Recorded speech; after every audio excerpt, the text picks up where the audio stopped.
Millions of years ago, a meteorite made of vibranium, the strongest substance in the universe, struck the continent of Africa.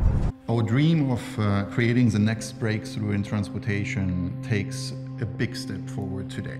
We developed a new material. We called it Vibranium.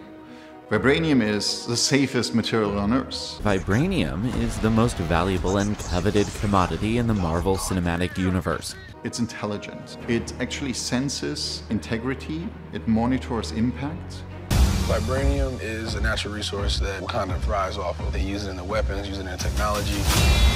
And everybody wants it. Let's have some fun.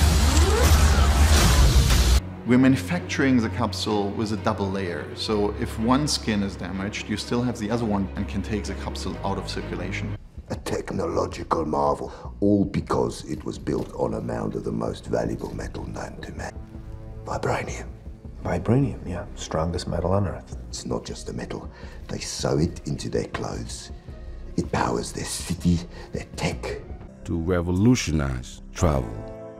A revolution driven by sunshine and magnets. In magnets, how do they work? At speeds more common to air travel than ground travel.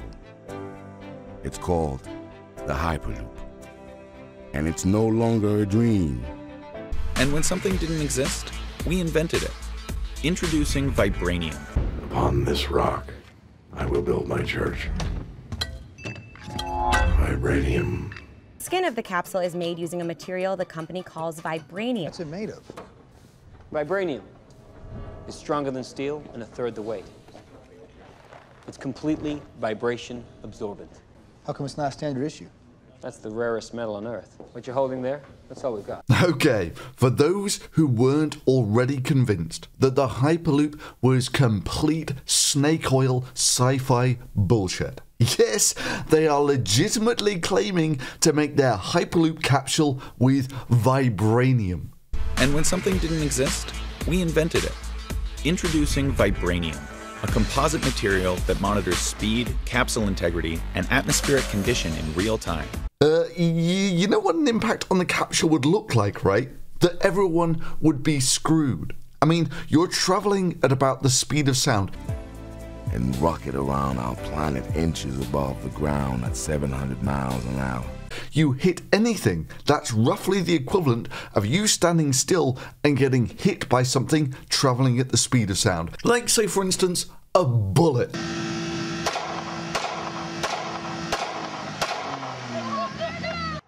So, you know, even if you just hit a stray screw or something traveling in the Hyperloop, it will go through you like a bullet. So saying that you're going to have impact sensors to make this the safest material yet. Vibranium is the safest material on Earth. It's intelligent. It actually senses integrity. It monitors impact. Is kinda as dumb as putting bullet impact sensors on a t-shirt. Warning, you've been shot. You've been shot. You've been shot. Yeah.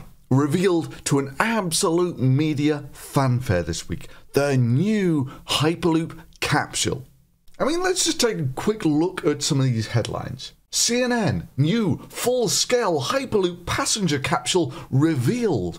Hyperloop TT reveal their first full-scale Hyperloop passenger capsule. Ground transport at 760 miles per hour. New Hyperloop passenger pod unveiled. That's from CNBC. Or from USA Today, Hyperloop company reveals its full-scale 750 mile per hour passenger capsule. Let's just take a quick look at what sort of a passenger capsule this was, shall we? You know, it couldn't possibly be a passenger capsule that couldn't take any passengers and couldn't take them anywhere. I mean, surely it just couldn't be as simple as a fiberglass shell. I mean, surely it just couldn't be that simple, could it? Well, almost. It's not quite fiberglass. You see, fiberglass is a composite of glass fibers and some resin. Well, they're not quite using that here. Instead of glass fibers, they're using carbon fibers and some resin. It's basically the same composite material. It's been around for decades. And honestly, I'm not entirely sure why they want to make it out of this carbon fiber composite. I mean, the Hyperloop is basically a space capsule. You know, the outside pressure is almost a pure vacuum, a 99.9% vacuum to be precise. You're essentially building a spacecraft. Well, great, we know how to do that. You usually make them out of aluminium because it's a resilient material, it's nice and strong, can be rolled easily into sheets, and is pretty airtight. So the thing is that if you actually wanted a capsule to work in a vacuum, this capsule, when it moves through the tube, doesn't encounter any resistance and therefore can move really fast with very little energy. It wouldn't need to be streamlined, you know, which is why the lunar module didn't need to be aerodynamic. So, yeah, I mean, clearly, if you're running a capsule in a vacuum, it doesn't need to be streamlined. Placed inside a depressurized tube, the air removed to eliminate resistance. Oh. You see, if you were running this capsule on the surface of the moon or something, you wouldn't need to be streamlined at all. But the tube in which this is running is about 1 part in 1,000 atmosphere. But that can't really escape because the Hyperloop capsule is basically the same size as the tube. The practical upshot is, as this thing piles through the tube, the air actually builds up in front of the capsule. The practical upshot is that over time, there's a high pressure portion that builds up in front of the capsule and slows the capsule down. Which is why all of the Hyperloop designs going back to Goddard's original things over 50 years ago had a fan on the front of them. But I know what you're thinking. Hey, this is Hyperloop Transport Technologies here. They might not need a fan on the front of their Hyperloop. It's until you take a look at their early promotional stuff where, there seems to be something missing from your Hyperloop capsule, guys. It seems like this new Hyperloop, this newly unveiled Hyperloop, is actually more just a reinvention of the bullet train. Seriously, over a year ago, the company were claiming that they were building the world's first Hyperloop capsule. It takes more than just one person, one company. It literally takes a movement. And that's what we're doing. We started to manufacture the first full-scale passenger Hyperloop capsule in the world. Now, they have an oversized carbon fiber composite Coke can that evidently can't hold an atmosphere yet. You put people in this and put it in a vacuum chamber, it'll just leak all the air out in seconds. I mean, just look at it. It's got no engines, no interior, no seats, and maybe most importantly, no life support package. Essentially what you've got here is someone claiming that within a few years we're all going to be travelling by intercontinental ballistic transport pods. It's going to be here sooner than you think. But it's definitely much sooner than anybody would expect. So, 3 years and until worldwide adoption, maybe 5 to 10. Look, here's a model of what it might look like.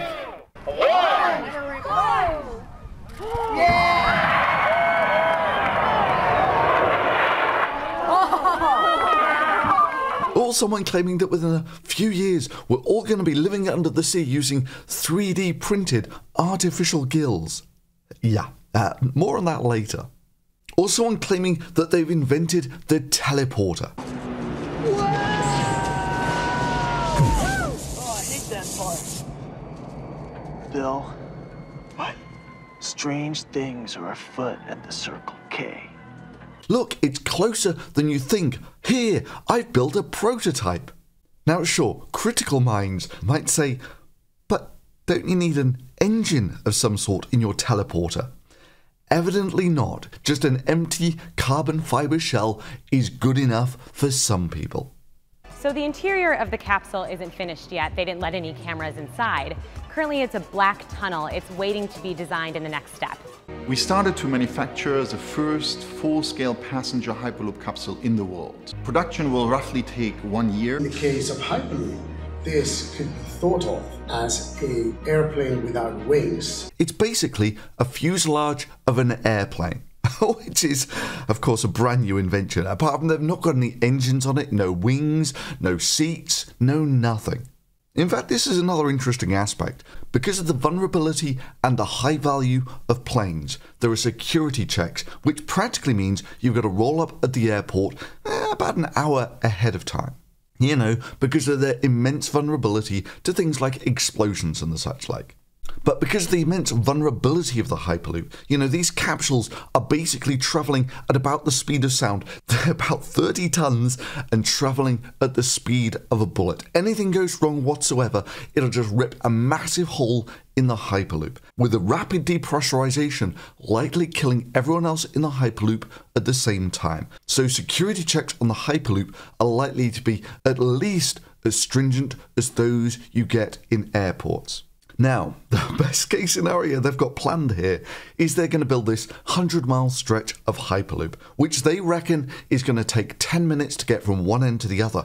A great increase on the hour and a half or so it would take by car. Until you think about it a bit, and it's like, hang on, if I take my car, it goes from destination to destination in about an hour and a half. If I want to do the same trip by Hyperloop, first of all I have to get to the station, which is going to take maybe 30 minutes. Then let's be super generous and say there's only 30 minutes of security checks. Then of course a 10-minute journey, then 30 minutes at the other end to get to the final destination. At which point you say, why are people paying hundreds of millions of dollars for this? But the snake oil just flows thick and fast whenever the name Hyperloop is mentioned. Look, someone made a mock-up of a Hyperloop capsule. Now I know what many of you will be thinking. Hey, that looks like no transport system I've ever seen anywhere in the world. Because transport systems are meant to transport people. You're meant to get as many people in there as possible. I mean, seriously, just look at the pointless amount of legroom there is in here. You don't even get this in business class on airplanes. But of course, it's really well thought out. For your 10-minute trip, you're going to have all of the features like heated and cooled seats and a touchscreen with personal settings and of course an entertainment system. Because that's what I really look for in a transport system you're going to spend 10 minutes on is heated seats and an entertainment system. The company has said the design will include virtual windows. I mean, geez. In reality, of course, this is all media hype for the company called Hyperloop Transport Technologies. And I kid you not, this is not a spoof, this is actually one of their videos. To revolutionize travel, a revolution driven by sunshine and magnets, at speeds more common to air travel than ground travel. It's called the Hyperloop, and it's no longer a dream. Guys, a word to the wise. If you're going to try and claim that you're going to revolutionize the world, don't put a single still image of a piece of tubing about 10 meters long sat on a transporter in southern France on a rainy day. It kind of bursts the bubble of all that CGI futurism. But you know, if I actually want to look at magical CGI future technology with Vibranium, there's always the Avengers.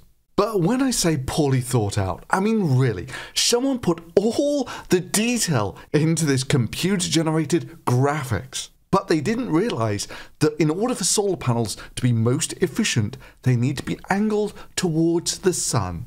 This is one of the least efficient ways of deploying solar panels that you could have.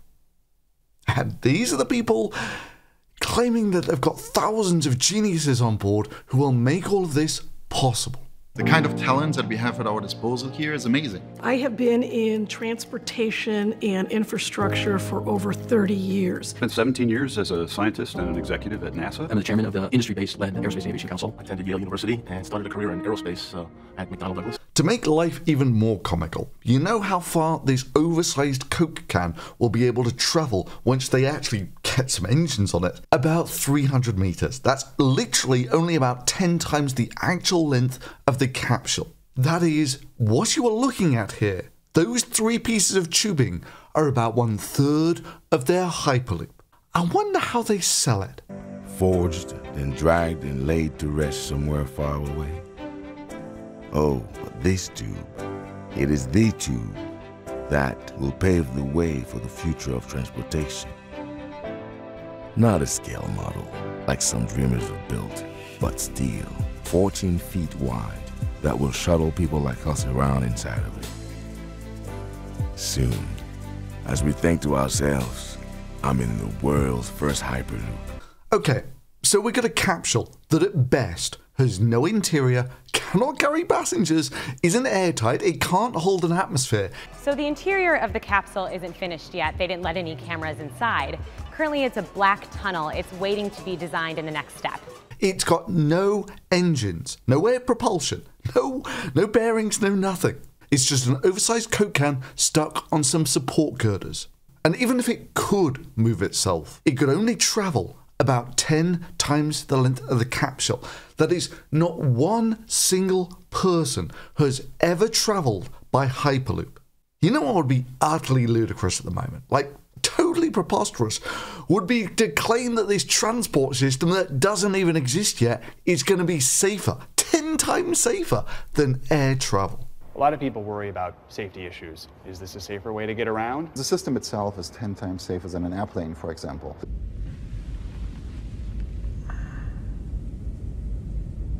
Now I know you might be thinking, okay, this is all kind of funny, PR, overhype and all that sort of thing. Surely these guys aren't serious. Actually, they've got over $100 million of investment behind them. Yeah, the money-burning parties aren't limited to Hyperloop 1. You know, the Hyperloop 1, which was recently purchased by Richard Branson to become Virgin Hyperloop. Think about broadband. At the heart of it is a network that has digital packets that go very fast. 3 types of packets, data, voice, and video. And again, the internet is not something that you just dump something on. It's not a big truck. It's a series of tubes. Think about Hyperloop. At the heart of it is a network with 3 types of physical packets. Packets of people, packets of freight, packets of car that can all go on a very fast pipe or connection that can go first mile to last mile in an autonomous way. We believe it's the emergence of physical broadband. It's an empty shell. And yes, the empty shell is a great metaphor for what it is. That's why you never see inside this capsule. And all it does is go up and down a kilometer-long track in the desert. Honestly, my spoof idea of throwing away the whole maglev idea and just turning the Hyperloop into a scram loop, which basically entails running a scramjet in the tube. You know, it turns the compression of the air in front of the capsule with a little injected fuel into thrust. And it makes the whole thing 10 times faster. So rather than merely travelling at the speed of sound, this old, antiquated idea of the Hyperloop, it's going to go at 10 times the speed of sound. Yeah, this idea is actually at least as credible as this Hyperloop bullshit. I mean, all of this is perfectly sound on paper. Scramjets are real. So why not just run them in your low-pressure chamber? Well, firstly, it's hard enough just to maintain a rail network, let alone a tube that has to hold a near-perfect vacuum with 30-ton bullets shooting around inside of them. Yeah, Elon Musk might have claimed that the Hyperloop was his idea. It would be for a fifth mode of transports. I have a name for it, which is called the Hyperloop. The Hyperloop? Hyperloop, yeah. Hi, Joe. Hey there, good morning, Megan. In 2013, visionary Elon Musk stretched everyone's imagination with the idea of a futuristic transportation system using pods and tubes. Enter the Hyperloop. Hyperloop transport was a dream first envisioned by Tesla CEO Elon Musk in 2013. When Elon Musk first mentioned the idea 5 years ago, it seemed to many like a far-fetched fantasy. But in reality, the idea is over 100 years old.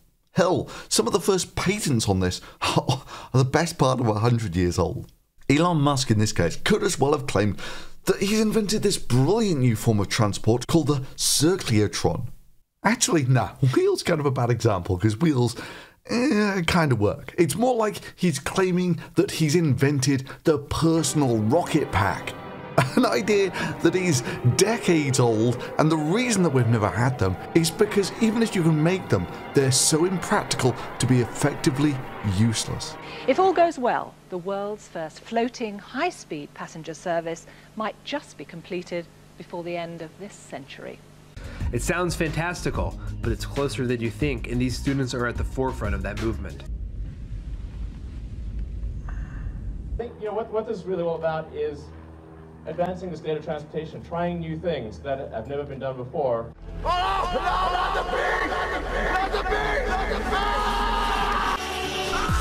Yeah, there's a very good reason why vacuum trains have never materialized, even though making vacuums is kinda a Victorian age technology. And there's been no recent great materials revolution that would change the practicality or viability of attempting to build these massive long tubes. None of these people building any of these few 100-meter long tubes have even thought about how to deal with things like the expansion issues, which are a pain in the ass even for relatively small structures like bridges. Seriously, how do you think this is going to pan out when you're dealing with tubes thousands of kilometers long? They just make these carefree promises about free solar-powered transport, and all they require from you is your unflinching, uncritical, and most importantly of all, unthinking belief. Imagine a capsule. Imagine a capsule that can carry people. To revolutionize travel. A revolution driven by sunshine and magnets. At speeds more common to air travel than ground travel. It's called the Hyperloop. And it's no longer a dream. And everybody who inhabits this big, crazy world of ours grows a little closer together. Just imagine that. You know, because it's gonna be made of vibranium. We developed a new material. We called it Vibranium.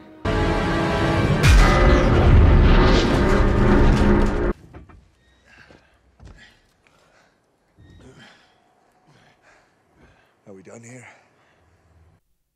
So, if you enjoyed that, give this video a thumbs up, and of course, if you want to see more stuff like this when it comes out, subscribe and hit that little notification bell. And if you really like the work that this channel does, you can support it directly on Patreon, and I'll leave the links below.